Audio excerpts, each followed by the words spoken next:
Bismillahirrahmanirrahim. Assalamualaikum warahmatullahi wabarakatuh.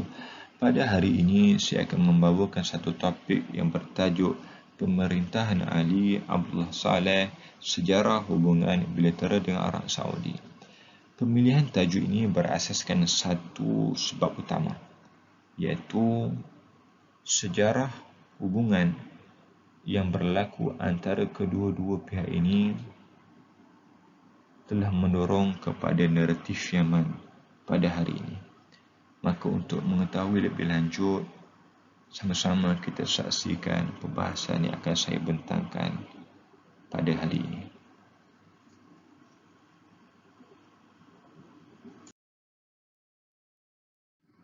Baik, ini isi kajian utama saya ada 4. Pertama, fasa 1, Presiden Utara Yaman pada tahun 1978. Seterusnya, fasa 2, Presiden Republik Yaman pada tahun 1990. Seterusnya, fasa 3, Perjanjian Jeddah pada tahun 2000. Dan terakhir, fasa 4, Pemberontakan Al-Houthi pada tahun 2014.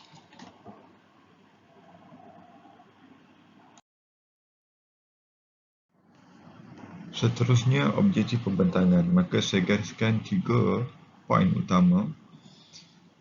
Pertama, untuk memberi pendedahan tentang sejarah perkembangan hubungan antara Ali Abdullah Saleh dan Arab Saudi.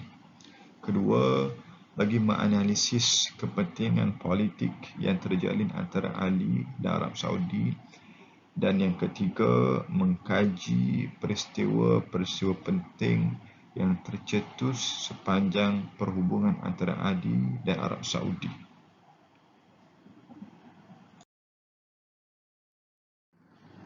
Seterusnya, pengenalan. Negara Arab Saudi dan Yaman merupakan negara jiran di rantau Arab.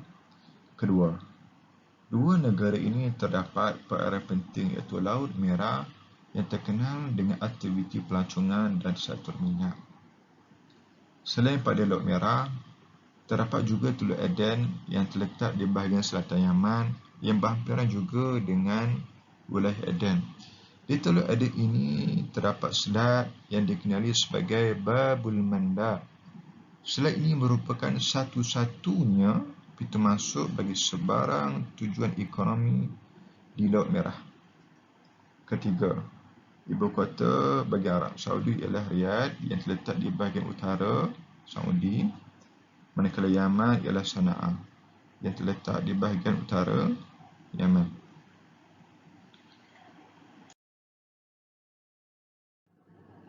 Seterusnya, hubungan antara Yaman dan Saudi telah terbentuk sejak berabad-abad sebelum era Ali Abdullah Saleh. Kedua, doa Rasulullah SAW bagi kesejahteraan negara Yaman adalah contoh masyhur dalam memperlihatkan naratif hubungan awal antara Yaman dan Arab Saudi. Adapun doa tersebut berbunyi, Allahumma barik lana fi yamanina. Ya Allah, ya Tuhan kami, berkatilah Yaman kami. Kemudian, naratif hubungan moden mula terbentuk sejak penguasaan aliran konservatif iaitu Syiah Zaidiyah bermula pada abad ke-16 dan berakhir pada abad ke-19. Kemudian ia bertukar kuasa kepada Gerakan Republik pada ketika itu yang dipelopori oleh tokoh reformis Yaman iaitu Abdullah bin Salam yang teraspirasi dengan gerakan Arabisme yang dibawa oleh Presiden Mesir pada ketika itu iaitu Jamal Abdel Nasser pada sekitar 1960-an.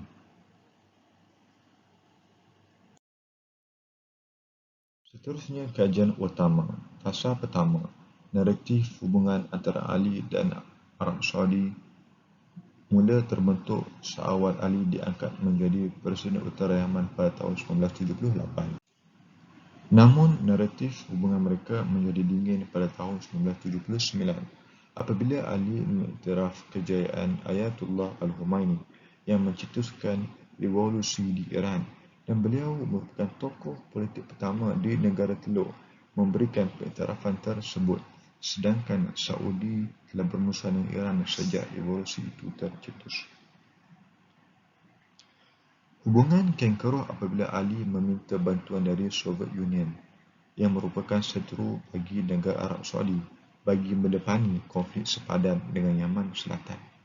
Ekoran itu, Arab Saudi mengecualikan Yaman daripada keanggotaan Majlis Kerjasama Teluk GCC pada tahun 1981. Kesannya, ekonomi Yaman pada ketika itu jatuh merudum dan pengaruh politik Ali Abdullah Saleh jatuh merosot.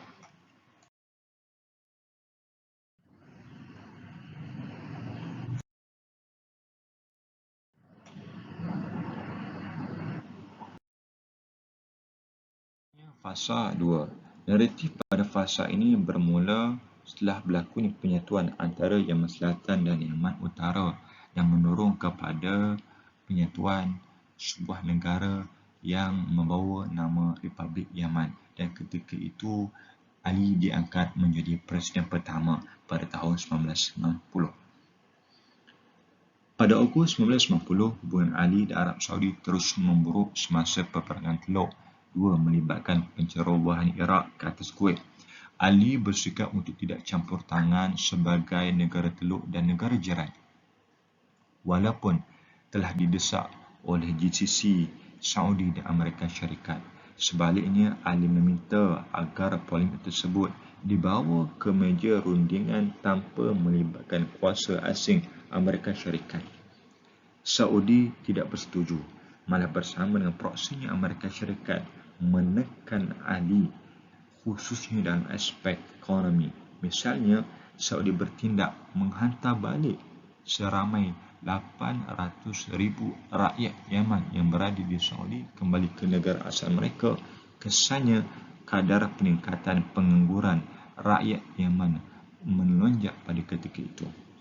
Kemudian bertambah dingin apabila berlakunya pertikaian mengenai autonomi wilayah Asyir pada tahun 1994, walhal isu ini telah selesai semasa perjanjian Taif pada tahun 1934 yang memutuskan bahawa Saudi sebagai pemiliknya. Walhasilnya, kedua-dua pihak bersetuju untuk mengekalkan Asyir di bawah autonomi Saudi. Ketika ini hubungan mereka kembali reda seketika. Namun, hubungan mereka kembali tegang apabila permohonan Ali untuk kali kedua menjadi anggota GCC digagalkan oleh Saudi.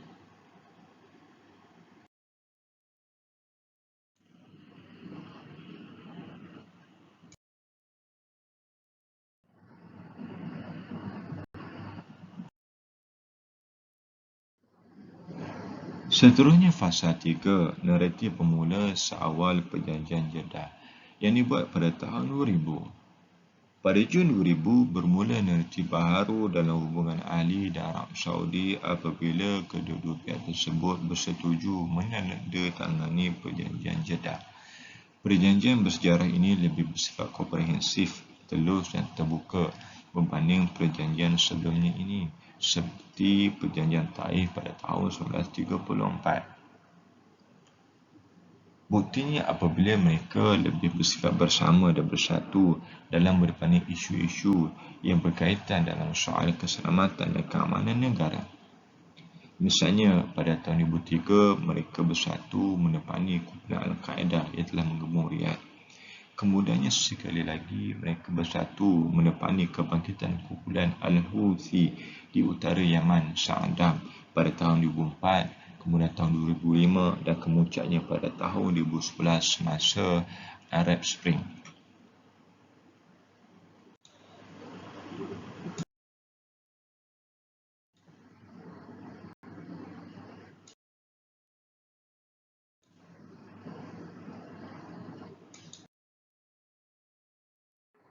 Ketika Arab Spring sedang memuncak pada tahun 2011 di Bandar Sana'a, Saudi bersama GCC menggesa agar Ali meletakkan jawatannya sebagai Presiden Yaman. Namun Ali enggan. Akhirnya, Ali mengalami kecederaan parah akibat letupan bom di pejabatnya di Sana'a. Kemudian Ali diterbangkan ke Riyadh untuk mendapatkan perlindungan dan rawatan lanjut.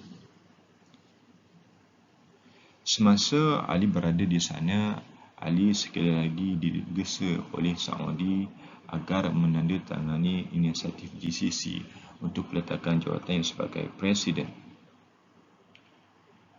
Akhirnya Ali akur apabila melepaskan jawatannya pada tahun 2011 dan menyerahkannya kepada pemangkunya iaitu Abdul Rabuh Mansur Al-Hadi yang merupakan naib presidennya sejak tahun 1994.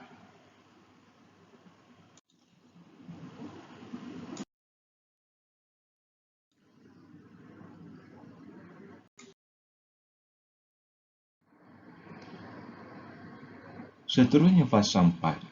Naratif bermula semasa pemberontakan Houthi pada tahun 2014 yang akhirnya Houthi berjaya merampas ibu kota Sana'a pada Ogos 2014 dan berjaya merampas ibu kota sementara Aden pada Mac 2015. Ia hasil kesatuan bersama dengan Ali Abdullah Saleh. Kesatuan ini terbentuk susulan keputusan Abdul Rabuh Mansur Al-Hadi yang menubuhkan 6 wilayah persekutuan yang memberi kesan kepada jurang politik dan ekonomi Yaman pada ketika itu. Senario ini mendorong Saudi untuk membantu Hadi lalu melancarkan Operation Resolute Storm bagi mengembalikan semula kerajaan Hadi di Sana'a.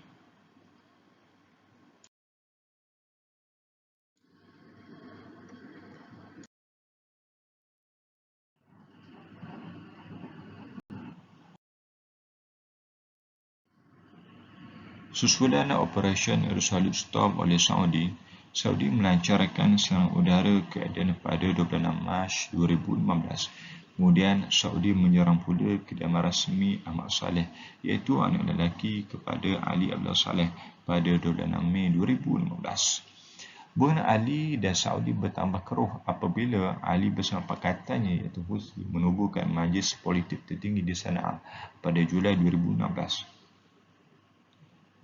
Namun pada Disember 2017, Ali menawarkan kembali hubungan dengan Arab Saudi susulan ia memutuskan hubungan dengan Houthi pada 2 Disember 2017. Namun 2 hari setelah itu, Ali dibunuh oleh Houthi dan berakhirlah hubungannya dengan Arab Saudi.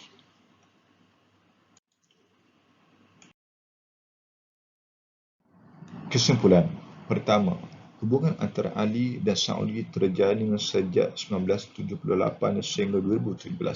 Namun begitu, naratif hubungan mereka terbentuk atas kepentingan politik. Dua daripadanya adalah isu sempadan dan soal ekonomi. Oleh sebab itu, kajian ini dapati bahawa walaupun berlakunya krisis antara mereka seperti isu peperangan Teluk Dua pada tahun 1990, pengecualian Yaman daripada GCC pada tahun 1981 dan pembentukan koalisi antara Ali dan Houthi pada tahun 2014, namun mereka tetap menjalinkan hubungan. Justru wajarlah hubungan mereka ada kala reda, ada kala tegang. Namun ia memberi kesan kepada naratif politik Yaman pada hari ini.